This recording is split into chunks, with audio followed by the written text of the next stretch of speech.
He's about 12, so don't worry. Anyway, he goes, oh, you know, whatever he says there, I can't read it from here. And then on the weekend, you know, spent most of the day in a hammock with a cuppa and Anita Heiss. I love it when people say they're in bed with me when they're reading. People send me tweets of them with kids, they're animals with books.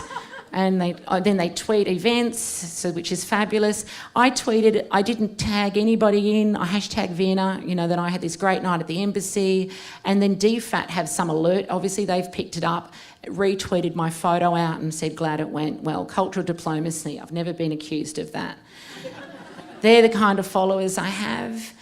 So for the purpose of today, I did a call out saying on Twitter and Facebook, who from the media follows me? Really interesting. So this was just on Facebook. This was my personal page. These are the people who saw it. And on Twitter, the Geelong Advertiser, who knew, follows me. Anyway, that was that. Somebody from, crikey, Melissa, do you know what I'm talking about? Blogs for Crikey? It'll come back to me. She was doing a social media thing in Canberra, said, Anita, can I use some of your tweets? And she had collected all my live tweets from the First Nations Australia Writers Workshop at the State Library of Queensland and put together that. I do a social media strategy for Black Words, which is the research, the data set for Auslit. We've got over 5,000 Aboriginal and Torres Strait Islander writers and storytellers. And so for the last 6 months, I've done 18 interviews with Indigenous authors, and we're measuring like Melissa Lukashenko, Kim Scott, Bruce Pascoe and so forth. We have a Facebook page, but the funding's just run out for that.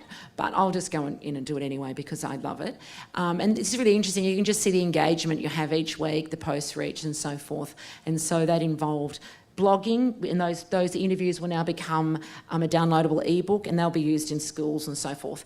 And a Facebook page and tweeting through Auslit, and then I just go in and retweet from my account. That's it. That's fantastic. Fantastic. That is obviously an example of how to do it really well. No wonder you're one of the top 20 tweeters in the country. I'm going to draw you in here, Rachel, because I guess in as an arts organisation, when she said, look, we don't have the resources, but obviously it's something we want to do, what would you like to say to other arts organisations in the room to really ensure that everybody is cross-fertilising their material? Because I think what you've really highlighted, Anita, is that once you're cross-fertilising platforms, people are then connecting with you, and then they're sharing that information, and obviously the spread is it's exponential. So as an arts organisation that's facing the difficulty of going, listen, we don't have someone who can do that full-time, or it's really challenging, or, you know, what